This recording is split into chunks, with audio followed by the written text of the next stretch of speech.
Welcome everyone to Business Insights on Monday, the 22nd of March. Geez, it's getting on. Business Insights is a very exciting webinar series hosted weekly on Mondays at midday by a panel of industry thought leaders for business owners who simply want to be in the know about the latest and most significant news and initiatives in the Australian business landscape and how it impacts their business. Our panel of advisors aim to inform, educate and provide strategic insights to the changes in economic, legislative and financial landscape that affects small business. We aim to guide our viewers to navigate business challenges through the COVID-19 pandemic and beyond. Now let's meet our panel of industry thought leaders. First, we have Sam Geraci from MoneyClick Private Wealth. Good afternoon, Adam, and good afternoon, everyone. Great to be here. Excellent. Next, we have Ian McLaughlin from Imperium Accounting and Tax. Afternoon, Adam, and afternoon, viewers. Excellent to be here. And the effervescent Lisa Garrido from Employment Enigma HR. Thanks, Adam. I'm glad to be back. Couldn't make it last week. I was in Tassie, wonderful holiday, but glad to be back this week, guys. We missed you terribly. And of course, I'm Adam Lyle from Biz Doctor. Before we go on, I just want to give this general warning. The views and expressions and opinions provided today are not designed for personal circumstances and shouldn't be taken as personal advice. If you wish to have any information pertaining to your individual circumstances, please by all means reach out to any of the industry thought leaders here today, and I'm sure they'll be in touch with you and give you that advice. Well, here we go. JobKeeper's almost done. Ian, what can business owners do to look on the other side of the coin? Yeah, thanks very much, Adam. So let me just start off with the February declarations. So these can still be made by phoning the ATO and submitting the declaration verbally online.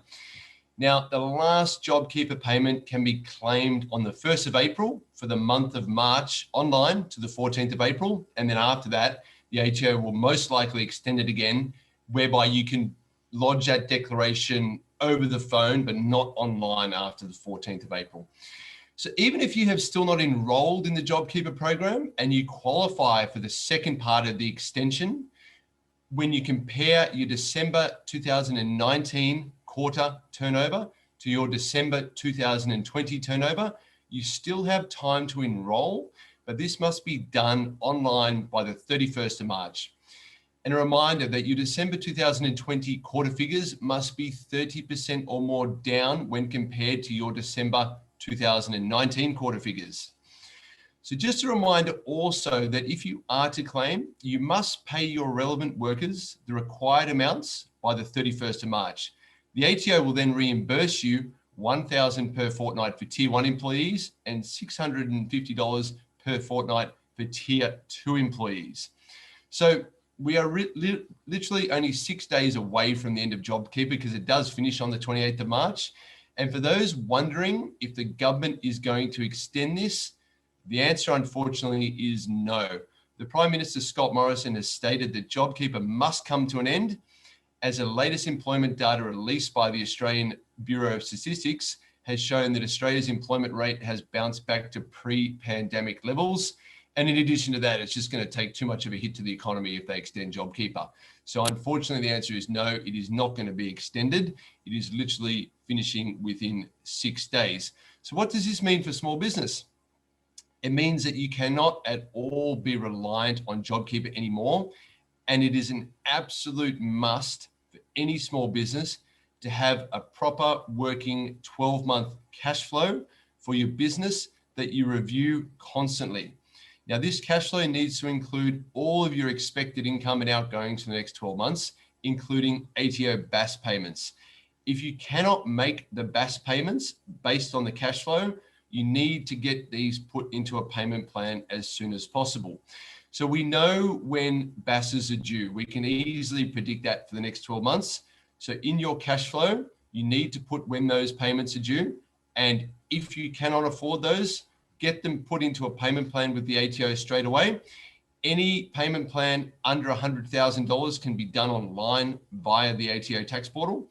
Any payment plan over $100,000 needs to be done on the phone. And I must say that when I compare entering payment arrangements pre-pandemic compared to now, the ATO is much more lenient in granting those payment arrangements. So it is a really good opportunity to get those put in place to make sure that your cash flow is going to be there so that your business can survive. So that's it from me today, Adam. Thanks very much. Thanks, Ian. And you know, there's pretty good tips there for everybody to take stock of about you know, what the current state of play is, and I'm sure there's, you know, viewers here that are going to be saying, well, what about me? But I think it's time that, you know, I think as the old saying goes, you got to get pushed out of the nest sometime. I'll come back to that. I've got some points that I want to cover. Sam, I'm going to go to Sam Garashi next. The property and investment sector seems to be in denial or in Mars. What's going on? Yeah, it certainly is. Is very crazy, Adam. Firstly, the news around the rates potentially coming a bit quicker, although RBA has said that they're going to keep the rates at 0.1% for the cash rate and the bond rate, has meant that banks have actually started to sharpen their 2-year fixed rates. It's the first time we've seen movements in that area. So, and this move started initially with the 4-year rates, then 3, and now 2. And certainly a number of banks now offer that 2, 3, or 4-year fixed rates for, say, a principal and interest on an occupier loan based on sub 2%. Which is an amazing set of rates that you've never seen in, well, certainly not in my lifetime. An investment loan equivalent sits about 2.2 to 2.5%. Again, very, very cheap. Variable rates seems to have been pretty steady. And I guess, you know, these low rates are what's really firing up the market, because it's so cheap in terms of cost of borrowing to get in. And of course, the other thing is that there isn't enough properties to purchase. So competition is very stiff. In fact, that strong auction juggernauts that we've been on has continued on. Vic continues to hit that mid 80% clearance rates, again on the back of a very big number of increases in number of properties. They had a very big week. New South Wales hit 92%. They're consistently above 90%, which is amazing. But I must warn, though, that, and I can definitely tell you that within our client base, we have started to see some of the valuations starting to come short. What that means is that what their clients are purchasing the properties for versus a value in the property are two different things. So in the last 2 weeks, we've had 2 come short, one by a factor of 90,000 and the other one by a factor of 75,000. So definitely overreaching in your purchase price is dangerous. And it is showing that people are very much in that FOMO mode of not wanting to miss out, and really probably paying more than what the properties are actually worth. So be very mindful. And of course, I would definitely recommend that you carefully discuss any private treaty purchase without cooling off with your solicitor or conveyancer, because you don't want to find yourself stranded. Because you've let the emotion get ahead of everything else, in particular your finances. And there's no doubt, banks are mindful of what's actually occurring right now. And I think you would see that these types of valuation shortages probably come through more and more. So certainly, yes, there is definitely a bit of a la-la land right now in terms of those numbers when you think about it.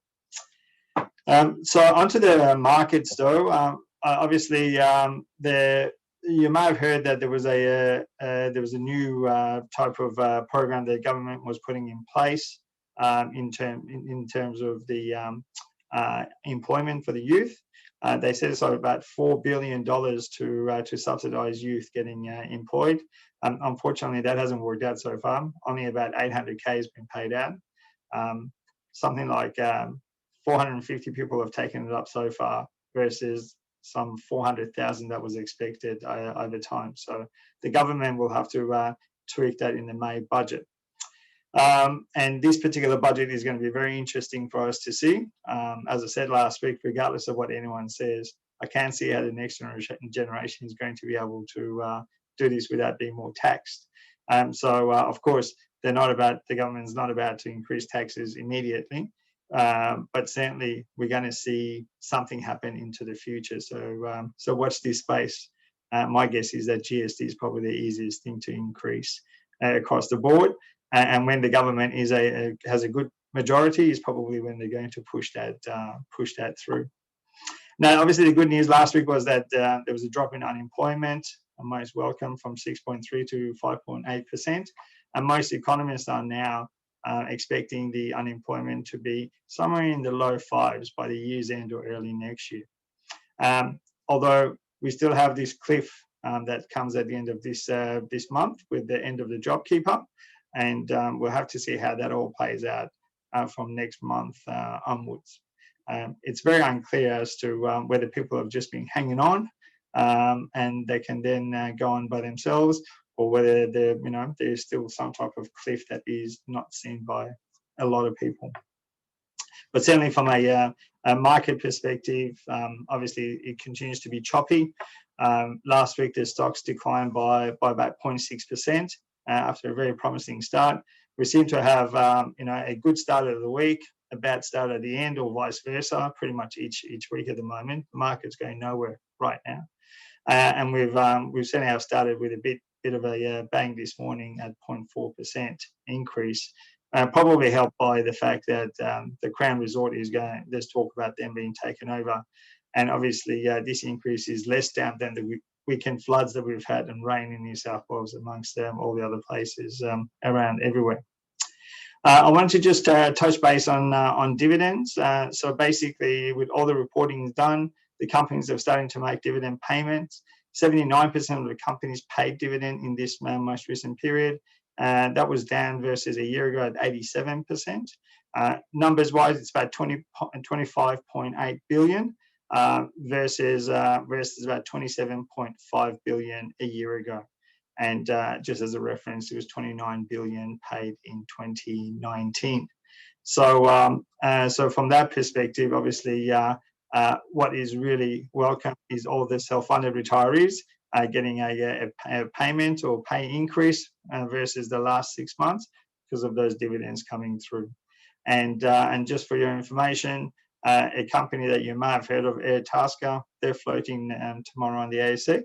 So it'll be interesting to see how they will travel given everything that's happening right now. Back to you, Ian.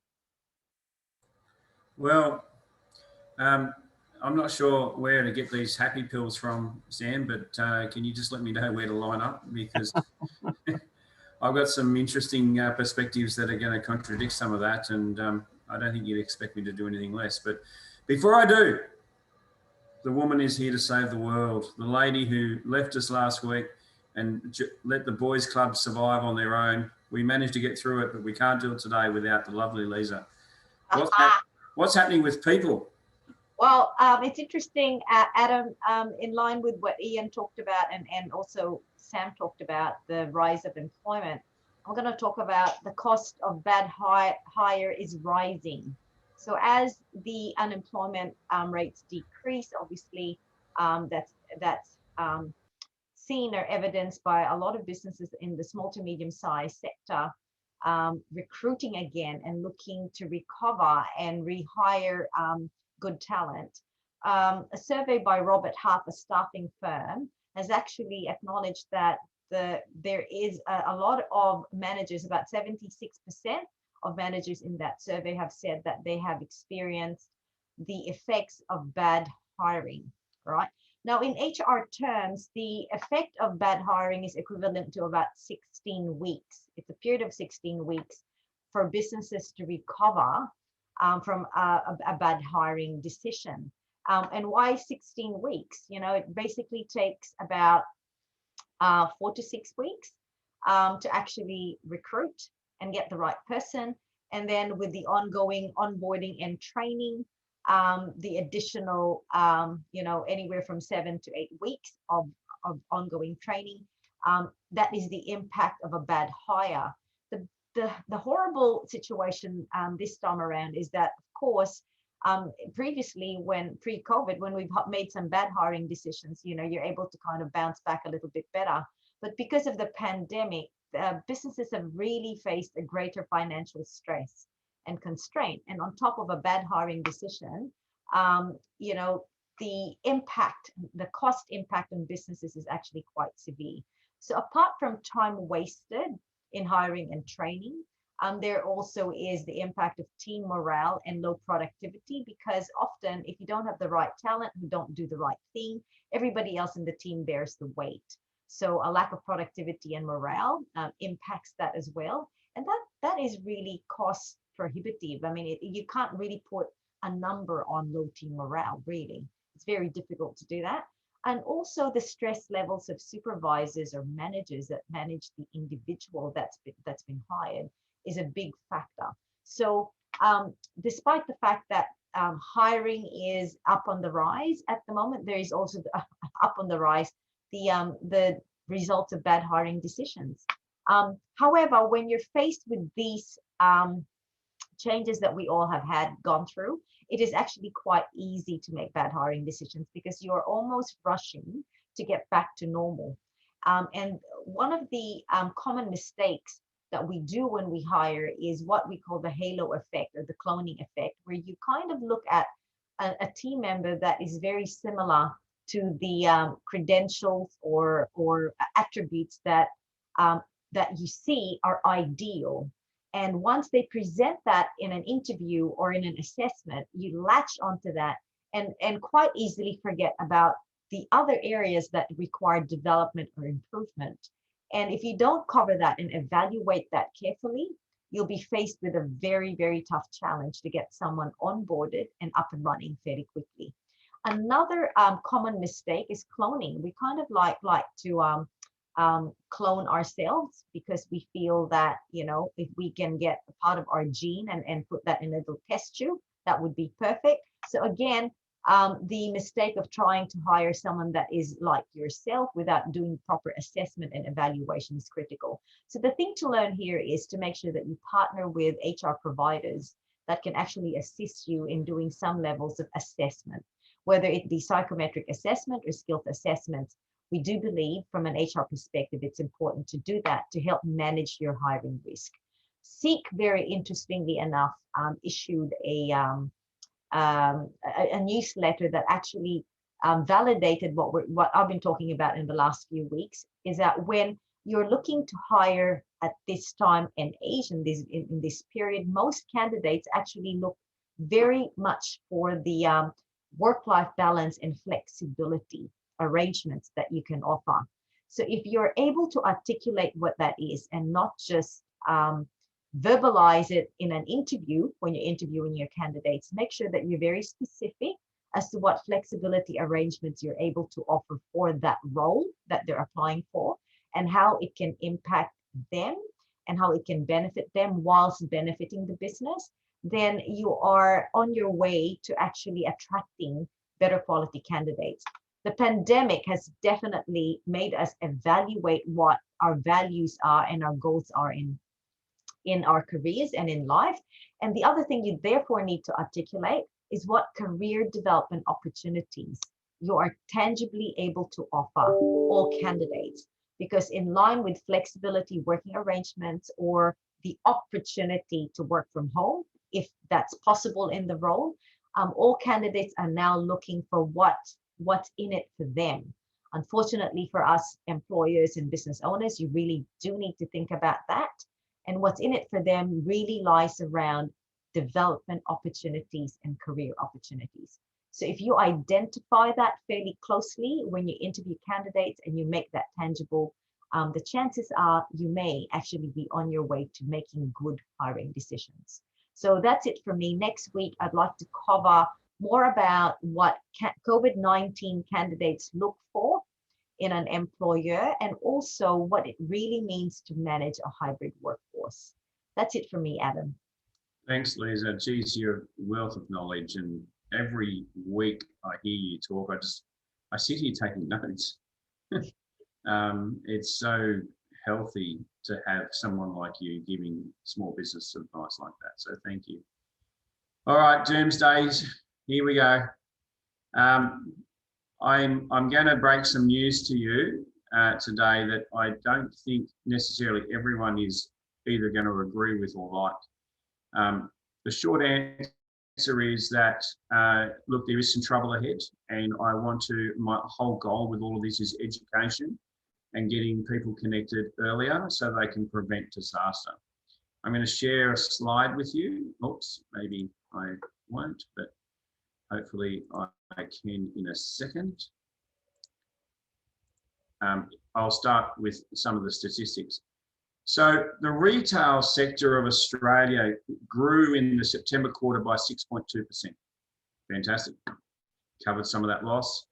In the December quarter, continued the growth of 2.3. It is expected to be a negative growth in this first quarter, which can I say is not unusual. The first quarter in any calendar year for retail is usually under the number. It's usually quite low, but we've had some information that has come out that is going to probably not be really good for a lot of people.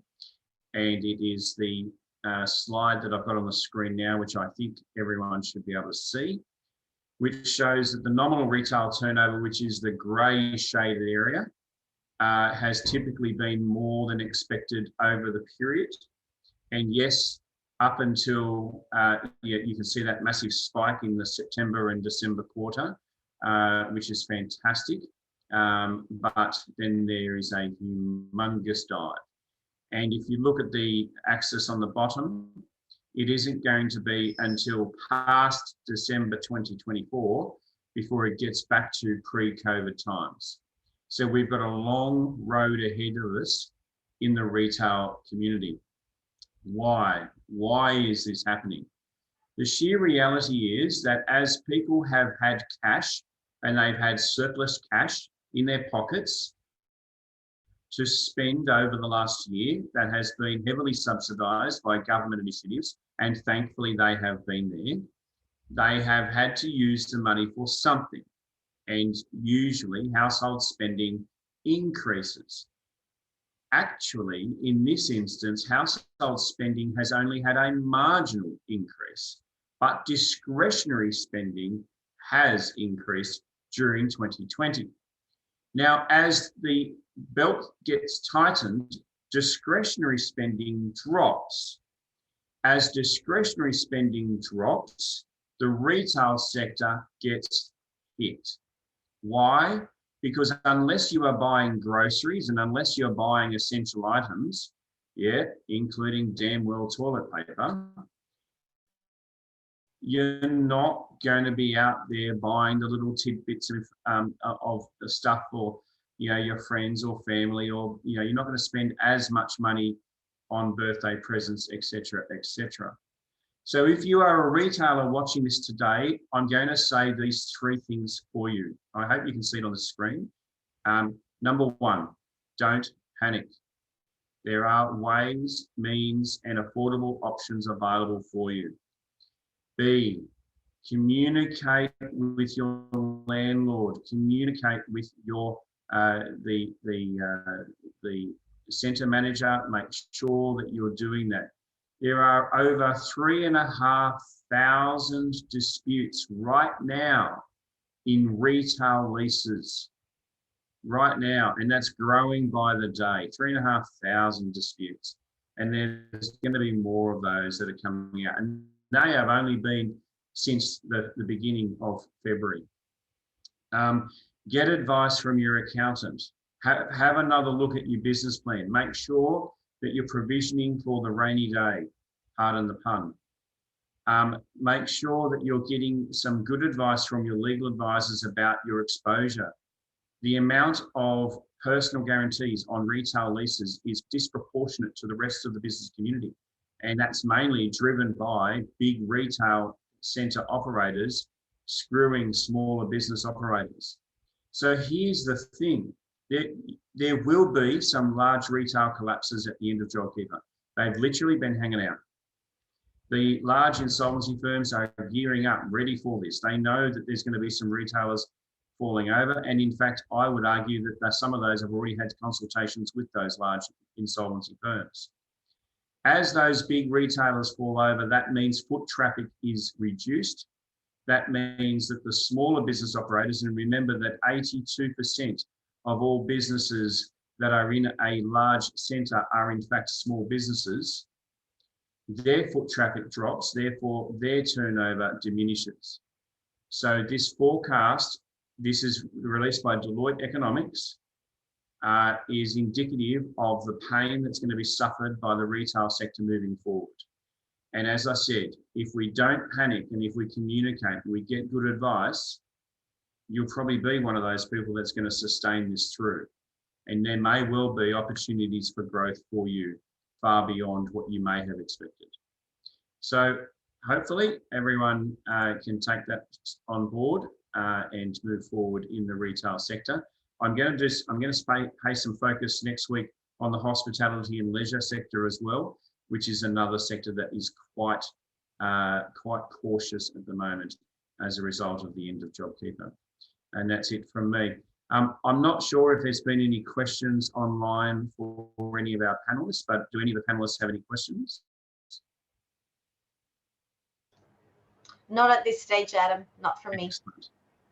Can I just say one thing? Thank you to all of the SES, fire, police and ambulance workers at the moment. I've just not long got off the phone to some close friends up in Port Macquarie. They've had 2 records broken in the most serious flood. They're 2 records in 24 hours. So they got hit and then they receded and then they got hit again worse. Sydney, there's lots of people that are in trouble. Nepean River is in trouble out there. There's lots of people that are very wet. Please stay safe. Please drive carefully and keep your businesses going. And thank you to all those fantastic small businesses, particularly in Western Sydney, who have opened their doors and handed out food and clothing and goods to people that are in need. Without the small business attitude like that, we wouldn't be Australians. So thank you. Yes, I agree. Thanks, Ian. Thanks, Lisa and Sam. Well done.